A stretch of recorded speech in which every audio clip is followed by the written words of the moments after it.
When Kyrie Irving walked back his commitment about staying with the Celtics, fans in Boston were apoplectic.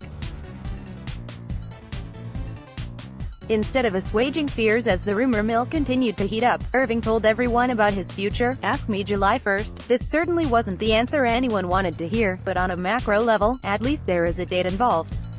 If you are an NBA fan or player, at least you know the signings will be fast and furious come the start of July. Trade specials will dominate NBC Sports Boston, ESPN, etc., and social media will be abuzz with the latest speculation and transactions. Hey, Major League Baseball, you might want to re-examine your model. I love baseball. The sound of a 98 mph fastball hitting the back of a glove is one of the sweetest in sports. But it is getting harder and harder to defend a sport that continually pulls itself from the spotlight. The winter meetings have become nothing more than a few days at a nice resort for GMs, managers and reporters. I have to Google when free agency begins in the majors. Even then, does the date matter? Players don't sign until the snowbirds are making their way back north. While the other leagues have made their sports year-round, baseball is retreating to the background as quickly as the confetti is cleared from Copley Square. The hot stove is ice cold and baseball is not a trending topic. Literally. According to Twitter's analytics, not a single baseball player was in the top 10 trends in 2018. 7 of the 10 athletes were in the NBA, 2 were in the NFL, including Tom Brady, and 1 was Serena Williams. Twitter is certainly not the end-all, be-all, but it gives us an idea of what is driving the conversation. Spoiler alert, it's not baseball. As I sit at my computer on Thursday, February 14th, there are nearly 100 free agents without contracts in baseball. And we aren't only talking about middle relievers and utility players. Some of the game's biggest names are sitting at home taking BP or throwing bullpens at makeshift camps. Bryce Harper, Manny Machado, Dallas Keuchel, Marvin Gonzalez, and Mike Moustakas are all players waiting by the phone for an offer. More Red Sox and, of course, Craig Kimbrel remains unsigned, a case which is a hot topic in FT. Myers, the closer, is still available, and while anything can change, Dave Dombrowski reiterated on Wednesday, he's not at the top of the Red Sox bullpen list.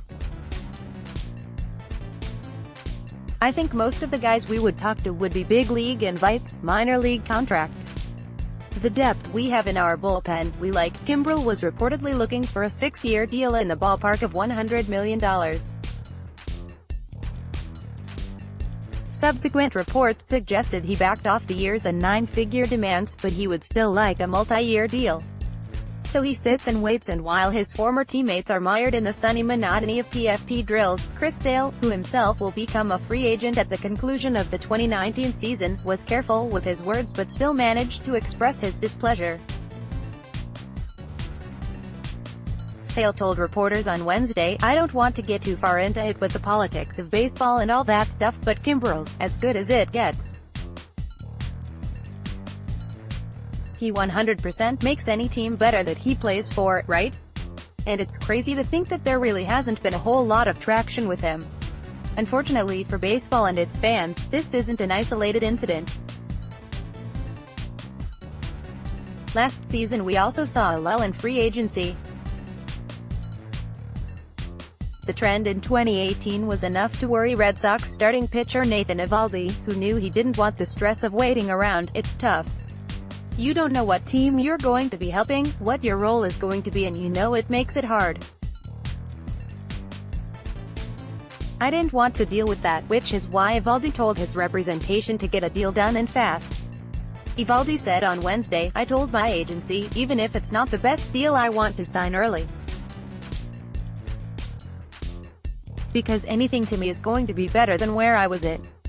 I didn't want to have that pressure coming into spring training." How nice for ownership. More spring training. Listen, I understand there isn't going to be a lot of sympathy for guys who get paid millions of dollars to play baseball. But the teams are pulling in truckloads of cash and in some instances appear to not be reinvesting that money on the field. Last year MLB saw record gross revenues, pulling in $10.3 billion. According to Forbes magazine, Major League Baseball has experienced record growth for 16 consecutive seasons and overall revenue growth of 377% since 1992. On the flip side, during the 2018 season, players saw a dip in average salaries for the first time since 2004. In a report released by the Players Association, league salaries have stagnated after years of gains. The average salary in 2018 was $4,095,686, down $1,436 from $4,097,122 during the 2017 season. I know, the world's smallest violin.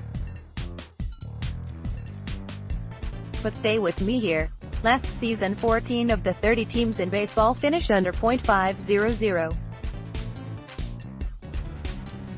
And while the NL Central and the NL West both needed a game 163 to determine playoff seeding, the other four divisions were won by at least a 6-game margin. 3 teams, the Royals, White Sox and Orioles, finished with more than 100 losses, and 5 other teams finished with 95 losses or more.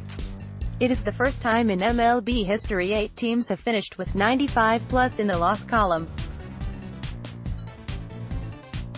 Winning teams continue to invest, while losing teams, despite revenue sharing designed to help parity in the sport, seem happy to go on vacation October 1st. It is causing enough concern that the MLBPA notified the Commissioner's office in January about matters involving the Marlins and Pirates. This is what worries Rick Porcello.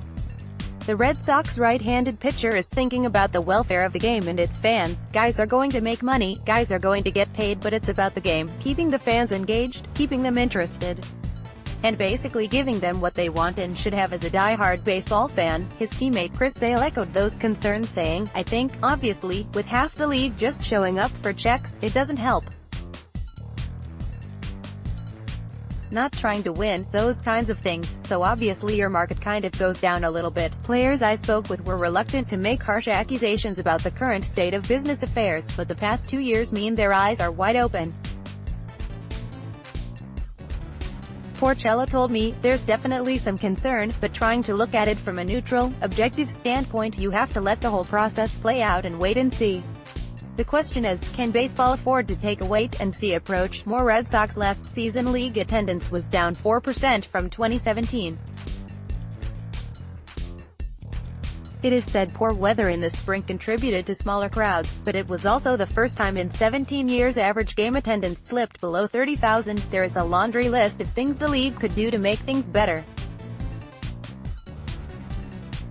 Pace of play is obviously a huge issue, as is the marketing of star players. It would also help to hold tanking teams accountable, but players are the ones who make a team what it is. If they're not on the field, they can't help a franchise win. As much as we all root for our home teams, we rally behind the guys who wear the uniform. No one steps to the plate as a kid pretending to be a generic Red Sox. We imagine ourselves as David Ortiz or Mookie Betts or Pedro Martinez, players of the game. If they're not on the field, what is baseball left with? Nothing but the sounds of silence. Click here to download the new My Teams app by NBC Sports. Receive comprehensive coverage of your teams and stream the Celtics easily on your device.